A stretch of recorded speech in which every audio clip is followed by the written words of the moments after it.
في جمل بنقولها بشكل عادي جدا، بس الحقيقة هي اللي بتحدد طريقنا، يا إما لقدام يا إما لورا. المشكلة مش في الظروف، المشكلة في الكلام اللي بينك وبين نفسك. لو بتقول الجمل دي راجع نفسك كويس، لأنك ممكن تكون بتضيع مستقبلك من غير ما تاخد بالك. أول جملة: فلان مستحيل يأذيني. الثقة حاجة حلوة، بس الثقة العمياء دي سذاجة بتدفع تمنها غالي.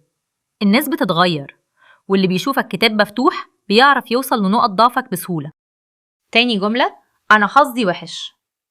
الجملة دي مريحة لأنها بتشيل عنك المسؤولية، بس الحقيقة الحظ مش هيغير حياتك، السعي هو اللي بيعمل الفرق. الناجح مش بيستنى الفرصة، هو بيخلقها.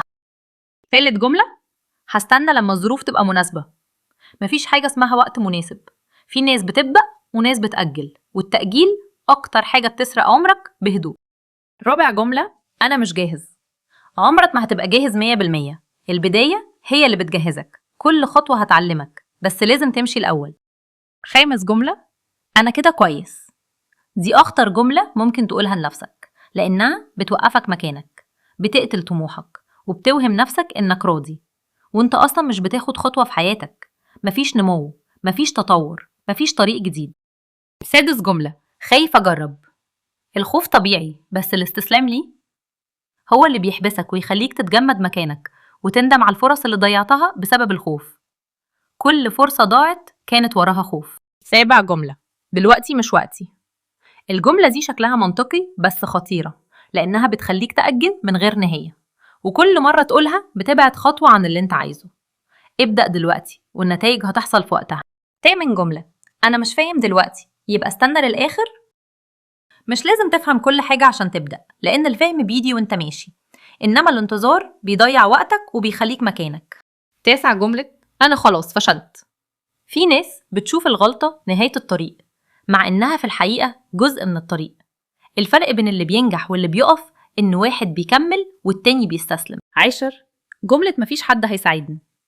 الإحساس ده صعب وبيجي على كل حد، بس المشكلة لما تصدقه وتستسلم له، لأن ساعتها بتقفل على نفسك كل فرصة الحقيقة إنك تقدر تبدأ لوحدك، والباقي بيجي في الطريق. جملة رقم 11: أنا تعبت، ما استاهلش التعب.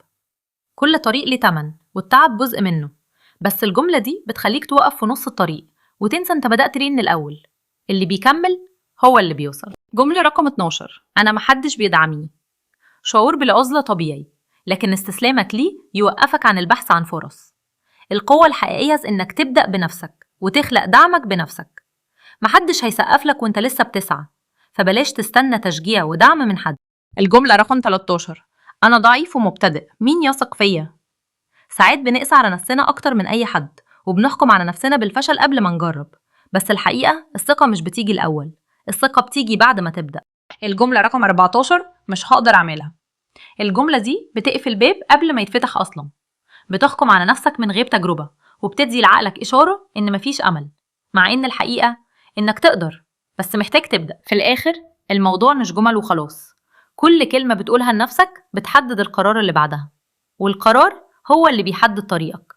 فاسأل نفسك: انت بتقرب ولا بتبعد؟ بتبني ولا بتهد؟ وفي الآخر انت اللي بتختار طريقك.